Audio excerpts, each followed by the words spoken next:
ہم فیسیلیٹیٹ کرتے ہیں افغان طالبان کے ساتھ بات چیت اور امریکن اور افغان طالبان کے بیچ میں بات چیت. ہم کوشش کرتے ہیں کیونکہ ہمارا انٹرسٹ تھا وہاں امن ہوگا تو پاکستان میں اس کا فائدہ ہوگا.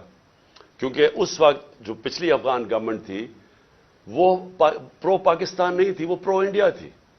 اور وہ حکومت ہمیں کوئی ہیلپ نہیں ملتی تھی جب یہاں پاکستان سے تین گروپس آپریٹ کر رہے تھے، افغانستان اٹیک کرتے تھے تو وہ نہیں روکتے تھے.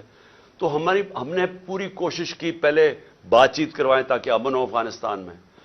پھر ہم نے کوشش کی افغان گورنمنٹ کو اور طالبان کو اکٹھا بٹھانے کی، وہ ہم فیل ہو گئے، انہوں نے نہیں مانا. لیکن ہم نے کوشش کی.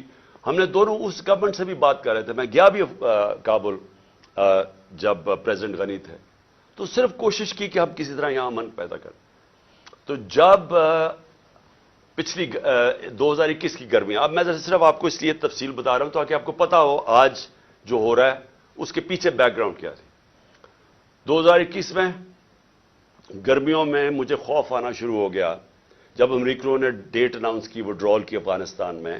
مجھے خوف آنا شروع ہو گیا کہ یہاں خانہ جنگی ہوگی افغانستان میں.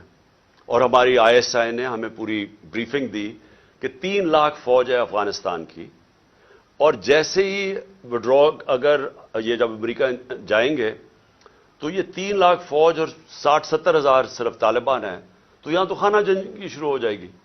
تو ایک خوف تھا کہ جب وہاں خانہ جنگی شروع ہوگی تو اس کا فال آؤٹ پاکستان میں بھی آئے گا.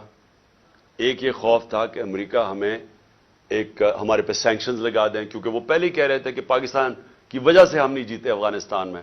وہ پاکستانی انٹیلیجنس ایجنسیز کو بلیم کرتے تھے کہ وہ طالبان کے خلاف اس لیے کامیاب نہیں ہو کیونکہ پاکستان ان کی مدد کر رہا تھا.